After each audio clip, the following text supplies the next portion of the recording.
महाराष्ट्र, गोवा के मुख्यमंत्री, उप मुख्यमंत्री, अन्य महानुभाव, देवी और सज्जनों, ग्लोबल मैरीटाइम इंडिया समिट के तीसरे संस्करण में मैं आप सभी का अभिनंदन करता हूं। इससे पहले जब हम 2021 में मिले थे, तब पूरी दुनिया कोरोना की अनिश्चितता से घिरी हुई थी। कोई नहीं जानता था कि कोरोना के बाद का विश्व कैसा होगा। लेकिन आज दुनिया में एक नया वर्ल्ड ऑर्डर आकार ले रहा है और इस बदलते हुए वर्ल्ड ऑर्डर में पूरा विश्व भारत की ओर नई आकांक्षाओं से देख रहा है। आर्थिक संकट से घिरी दुनिया में भारत की अर्थव्यवस्था लगातार मजबूत हो रही है। वो दिन दूर नहीं जब भारत दुनिया की टॉप 3 इकोनॉमिक पावर में उसमें से एक होगा। हम सब जानते हैं कि दुनिया का मैक्सिमम ट्रेड सी रूट से ही होता है। पोस्ट कोरोना वर्ल्ड में आज दुनिया को भी रिलायबल और रेजिलिएंट सप्लाई चेन्स की जरूरत है। इसलिए ग्लोबल मैरीटाइम इंडिया समिट का ये एडिशन बहुत महत्वपूर्ण हो गया है। साथियों, इतिहास साक्षी है कि जब भी भारत की मैरीटाइम कैपेबिलिटी मजबूत रही है, देश और दुनिया को इससे बहुत लाभ हुआ है। इसी सोच के साथ बीते 9-10 वर्षों से हम इस सेक्टर को सशक्त करने के लिए योजनाबद्ध तरीके से काम कर रहे हैं। हाल ही में भारत की पहल पर एक ऐसा कदम उठाया गया है जो 21वीं सदी में दुनिया भर की मैरीटाइम इंडस्ट्री के कायाकल्प का सामर्थ्य रखता है। G20 समिट के दौरान India, middle east, Europe economic corridor पर ऐतिहासिक सहमति बनी है। सैकड़ों वर्ष पहले सिल्क रूट ने वैश्विक व्यापार को गति दी थी। ये रूट दुनिया के कई देशों के विकास का आधार बना था। अब ये ऐतिहासिक कॉरिडोर भी रीजनल और ग्लोबल ट्रेड की तस्वीर बदल देगा। नेक्स्ट जनरेशन मेगा पोर्ट्स और इंटरनेशनल कंटेनर ट्रांसशिपमेंट पोर्ट, इसका निर्माण, island development, inland waterways, multi modal hubs का विस्तार, ऐसे कई बड़े काम इस योजना के तहत किए जाने हैं। इस कॉरिडोर से बिजनेस कॉस्ट कम होगी, लॉजिस्टिकल एफिशिएंसी बढ़ेगी, पर्यावरण का नुकसान कम होगा और बड़ी संख्या में जॉब्स का भी निर्माण होगा। इन्वेस्टर्स के पास ये एक बड़ा अवसर है कि वो भारत के साथ जुड़कर इस अभियान का हिस्सा बने। फ्रेंड्स, आज का भारत अगले 25 वर्षों में विकसित होने के लक्ष्य पर काम कर रहा है। हम हर सेक्टर में क्रांतिकारी परिवर्तन ला रहे हैं।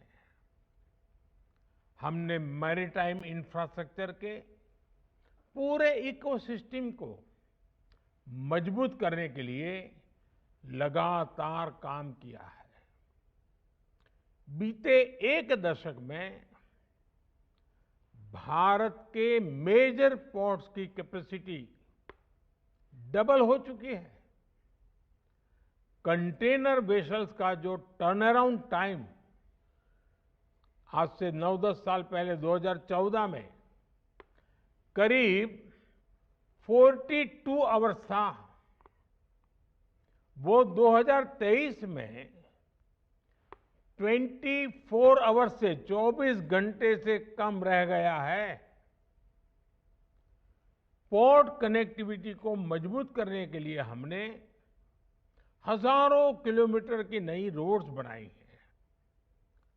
सागरमाला प्रोजेक्ट से भी हमारे कोस्टल एरिया का इंफ्रास्ट्रक्चर मजबूत किया जा रहा है। ये सारे प्रयास एम्प्लॉयमेंट जनरेशन और ईज ऑफ लिविंग को कई गुना बढ़ा रहे हैं। फ्रेंड्स,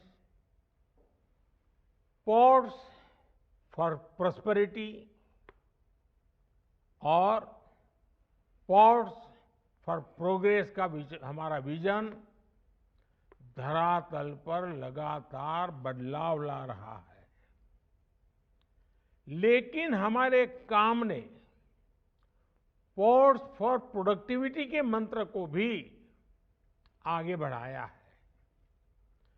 इकोनॉमी की प्रोडक्टिविटी को बढ़ाने के लिए हमारी सरकार लॉजिस्टिक्स सेक्टर को भी इफेक्टिव और एफिशिएंट बना रही है। भारत अपने कोस्टल शिपिंग मोड का भी आधुनिकीकरण कर रहा है।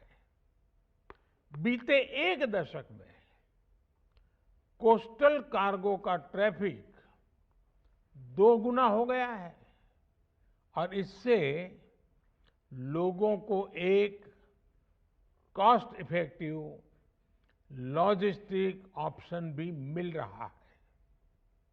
भारत में इनलैंड वाटरवेज के विकास से भी बड़ा बदलाव आ रहा है। पिछले दशक में नेशनल वाटरवेज की कार्गो हैंडलिंग उसमें करीब 4 गुना ग्रोथ देखने को मिली है। हमारे प्रयासों से बीते 9 वर्षों में लॉजिस्टिक्स परफॉर्मेंस इंडेक्स में भी भारत की रेटिंग्स बेहतर हुई है। साथियों, शिप बिल्डिंग और रिपेयर सेक्टर पर भी हमारा बड़ा फोकस है। हमारा स्वदेशी aircraft carrier INS Vikrant Bharat की क्षमता और भारत के सामर्थ्य का प्रमाण है। अगले दशकों में भारत दुनिया के टॉप 5 शिप बिल्डिंग नेशंस में से एक होने जा रहा है।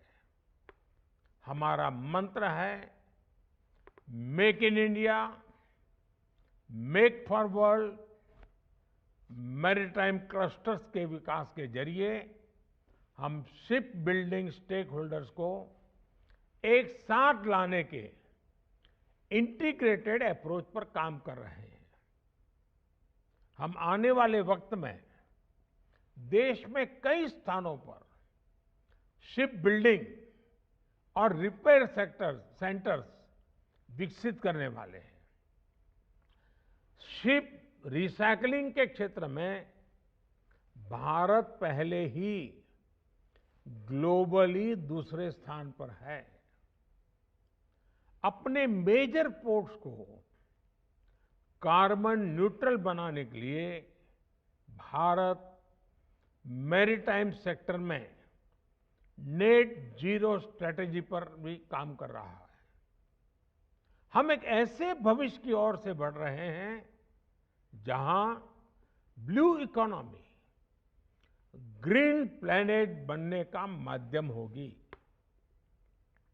फ्रेंड्स, दुनिया के बड़े बड़े मैरीटाइम ऑपरेटर्स भारत आए, भारत से ही ऑपरेट करें, इसके लिए भी भारत में तेजी से काम हो रहा है। गुजरात के आधुनिक गिफ्ट सिटी ने शिप लीजिंग को एक प्रमुख फाइनेंशियल सर्विस के तौर पर लॉन्च किया है। गिफ्ट आईएफएससी द्वारा शिप लीजिंग कंपनियों को अनेक तरह की छूट भी दी जा रही है। मुझे खुशी है कि दुनिया की 4 global ship leasing companies gift IFSC के साथ रजिस्टर भी करा चुकी है। मैं इस समिट में आई अन्य शिप लीजिंग कंपनी से भी गिफ्ट आईएफएससी के साथ जुड़ने का आह्वान करूंगा।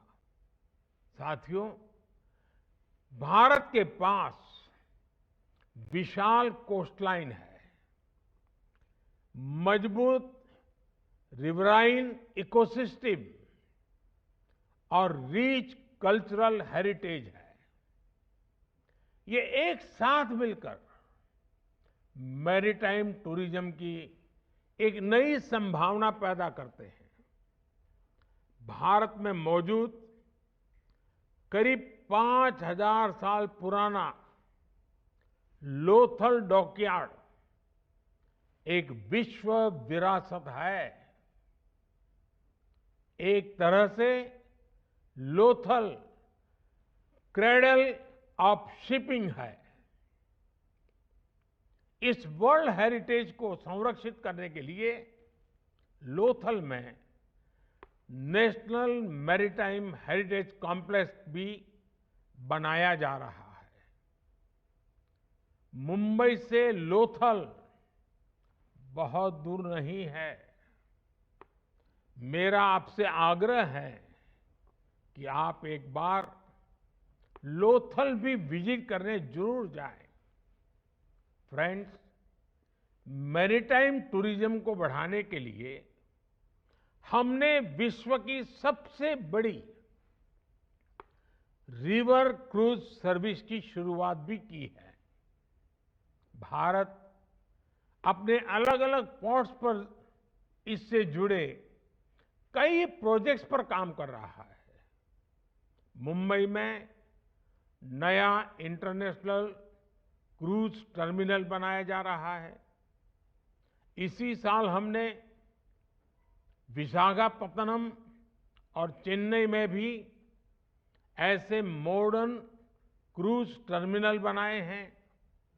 भारत अपने state of the art infrastructure के जरिए ग्लोबल क्रूज हब बनने की ओर कदम बढ़ा रहा है। साथियों, भारत उन चुनिंदा देशों में से एक है जिनके पास डेवलपमेंट, डेमोग्राफी, डेमोक्रेसी और डिमांड का ऐसा कॉम्बिनेशन है। ऐसे वक्त मैं जब भारत 2047 तक विकसित भारत होने के लक्ष्य पर आगे बढ़ रहा है, आपके लिए ये सुनहरा मौका है। मैं विश्व भर के आप सभी निवेशकों को फिर आमंत्रित करता हूं कि आप भारत आएं और विकास के रास्ते पर हमारे साथ मिलकर चलें। हम साथ चलेंगे, हम साथ साथ मिलकर के नया भविष्य भी बनाएंगे। बहुत बहुत धन्यवाद।